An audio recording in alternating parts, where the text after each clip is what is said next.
What's going on YouTube? It's Mike here. Today guys, in this video I'm going to be comparing Apple's current tablet lineup, the iPad Air 2 and the iPad Mini 3.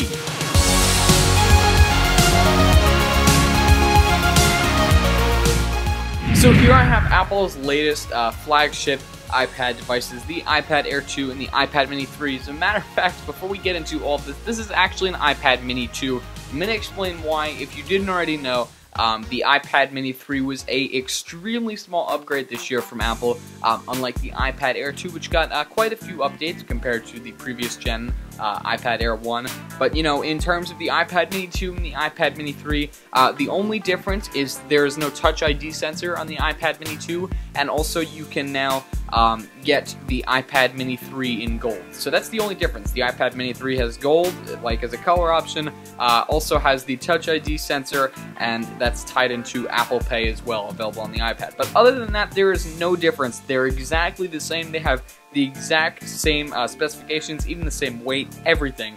So we're just going to use my old iPad Mini 2 in this video. We're going to compare it to Apple's latest new regular size tablet, the iPad Air 2, which I have right here. This is in gold, and you can see it has the Touch ID sensor right down there. So basically in this video I'm going to be comparing both of them. I'll tell you which one you should probably buy, which one would be better for you. I'm going to run down all the spec lists and stuff and get right into it. So here we go. Now the iPad Air 2 starts at $499 for the 16GB Wi-Fi model, that's US dollars, while the iPad Mini 3 is just $100 less at $399 for the 16GB Wi-Fi model. Then the cellular models start at $629 for the Air 2 and $529 for the Mini 3. Now both feature very nice Retina displays. Now this one on the iPad Air 2, the display is raised. It's a lot closer to the glass. It's actually glued down the digitizer, so it makes everything look a lot clearer, almost like images and stuff like that and icons are just simply painted on the screen. And I know it really can't depict that in video, but in person, I mean, you gotta pick one up. It's really remarkable. Whereas on the iPad Mini 3, the display is more recessed into the device, and so you kind of see, it's got like a 3D effect. It's kind of like boxy. You can see around the borders and stuff like that, if you know what I mean. Like I said, both feature Retina displays. The iPad Air 2 features a 9.7-inch diagonally Retina display, while the iPad Mini 3 is the exact opposite and has a 7.9-inch display. Both come in at 2048 by 1536 resolution at 326 pixels per inch. And a bonus on the iPad Air 2, it's a fully laminated display with anti-reflective coating. And you can see this right off the video, as a matter of fact. It's designed to reduce about 55% of regular reflection. And as you can see, comparing the two, the iPad Mini 3 and the iPad Air 2, you can obviously see, you see a lot more reflection of my actual camera setup. You could even see some of the wires in there that are hooked to my camera, and you could just see everything. You can't see the display as clear. Whereas on the iPad Air 3, all you really see is the light that I have set up. I actually had to take out my umbrellas. That's how bad the reflection looked on the iPad Mini 3. My umbrella lights, so it's just standard lights now, and you can see how it's just kind of got the light blurred, and you really don't see the bar mount that I have on top for my camera. You can see it's a lot more finished off, and this kind of gives a purplish bluish look to the screen, which you can very well see in something like this type of white lights, but it's not that crazy. I know a lot of people have been talking about it and stuff. You can kind of see it, not a huge deal. I'd rather have this than have an awful glare on something like the iPad Mini 3. You could just see the difference right off the bat. It's insane. iPad Air 2 in height comes in at 9.4 inches, in width 6.6 inches, and 0.24 of an inch in depth, while the iPad Mini 3 comes in at 7.87 inches in height, 5.3 inches in width, and 0.29 of an inch in depth. So the iPad Mini 3 in the long run is just a tad thicker than the iPad Air 2, which they used to be, I believe, the same actual depth off of the surface. They used to be the same, the iPad Air 1 and the iPad Mini 2. However, like I said again, the iPad Mini 3 is unchanged from the iPad Mini 2. So the iPad Air 2, I know it's a lot of iPads, is actually just a little bit thinner than the original iPad 1. I think it's about 18% thinner. It's not a crazy difference, but it's definitely there. The iPad Air 2 comes in at 0.96 of a pound. In terms of how much lighter it is over its predecessor, the iPad Air 1, very minimal. The iPad Air 1 comes in at exactly 1 pound, while this one comes in just 0.4 pounds under, at 0.96 of a pound, so really not that big of a difference. And the iPad mini 3 comes in at 0.73 of a pound. Now let's get on to my favorite part, which of course is the processors. Now the iPad Air 2 packs an all-new, never-seen-before A8X chip with the M8 Motion coprocessor. So this is a chip that is available in no other iDevice. It's only the iPad Air 2, and I'm telling you guys, it is ridiculously fast. Whether it's gaming or opening and closing apps or just running different processes, multitasking, it's remarkably fast, and so far it's been a real great experience. Surprisingly, Apple didn't announce this, but this guy actually packs 2 gigs of RAM, which is something that I really wanted on the iPhone 6 and 6 Plus. I wish that they would have brought the A8X chip over to the 6 and 6 Plus. It only has A8 and M8, where in this case this has A8X and M8. And so this packs 2 gigs of RAM, and you have a much faster processor. You know, something like the iPad mini 3 or the iPhone 6 and 6 Plus are still packing 1 gig of RAM. So this is a step in the right direction for Apple. They've finally upgraded from 1 gig of RAM from previous devices. And again, you have your same standard A7 chip with the M7 Motion coprocessor in the iPad mini 3. Again, the same, as a matter of fact, exactly the same as what you'd see in the iPad mini 2.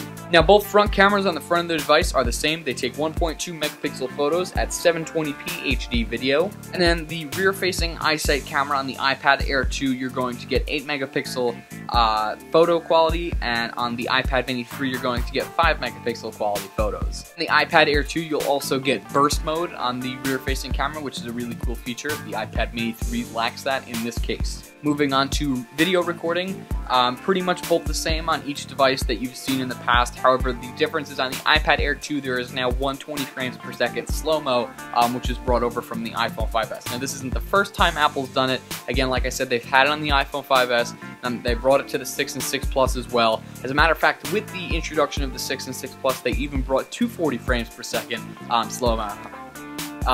However, in this case, on the iPad Air 2, it's just 120 frames per second at 720p. Now, on both of these guys, you're going to be getting the same up to 10 hours of battery life when surfing the web, on Wi-Fi, watching video, or listening to music. And then when you're using cellular data, if you have that model, you get about 9 hours and stuff like that. Both models come in gold, silver, or space gray. Like I said, I have the gold model of the iPad Air 2 right here. Again, I don't know why they didn't bring the gold over from the iPhone 5S last year, but they did finally do it this year. The same goes for iPad mini, space gray, silver, or gold. I have the silver one here.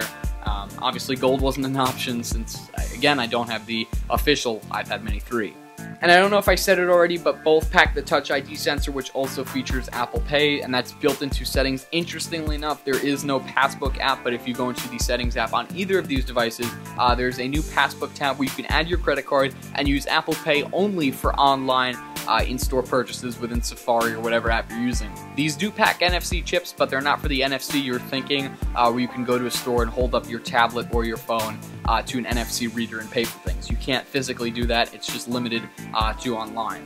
Before I end this video, I just wanted to talk about the externals of the device. Again, we talked about both screens. On the front, you have both of your front-facing cameras, again, in the same quality. On the bottom, you have your home button / Touch ID sensor. Well, that's where it would be on the iPad mini 3, and of course on the iPad Air 2, there it is right there. So it's really convenient to have to use your fingerprint or whatever other apps you want to use with Touch ID. Right along the top, you have your power button over to the right. I cannot tell you how many times I've tried pressing the power button aside because I've gotten so used to it on my iPhone 6 Plus, but it is still on the top. On the side, you have your volume buttons. A little bit different in this case. On the iPad mini 3, you have your standard volume buttons, and you also have a mute switch, which can be swapped out in settings for a portrait orientation lock switch. And on the iPad Air 2, they changed it up. The volume buttons are now recessed, much like you'd get on the iPhone 6 or 6 Plus. And due to the fact that the iPad Air 2 is just a tad thinner than the iPad Air 1, they have actually eliminated the mute switch / portrait orientation lock-unlock switch. In this case, it's now completely gone. And up in the top, you have both of your cameras, the 1080p 8 megapixel cameras. The microphones get a little weird. As you can see, the camera is more over to the left side, whereas it's not in this case on the iPad mini 3 compared to the iPad Air 2. And so you can see the microphones. We actually have a microphone on the left that you can't see right out here where the mute switch used to be, and we have a microphone right next to the camera lens. And this is going to be a lot more accurate when you're taking videos and holding it sideways with the iPad Air 2, which I'm actually really happy about. that because on the, for example, the iPad Mini 3, the microphones are here on the back side of the iPad and also on the top. So when you're taking video, if you have the iPad cupped sideways, you are blocking both of those microphones. To be honest, it is a retarded design. I know that's a strong word, but I don't know why Apple ever did that. Logically, if you think about it, if you're going to film a video with an iPad, you're going to have your hands obviously both on the sides of this thing gripping it, and in this case on the iPad Mini 3, you'd be blocking both microphones, the top and the back. On this case, on the iPad Air 2, it's finally moved over to the side and it's closer to the camera. A lot of people don't look at this, but if you think about it, it's only logic.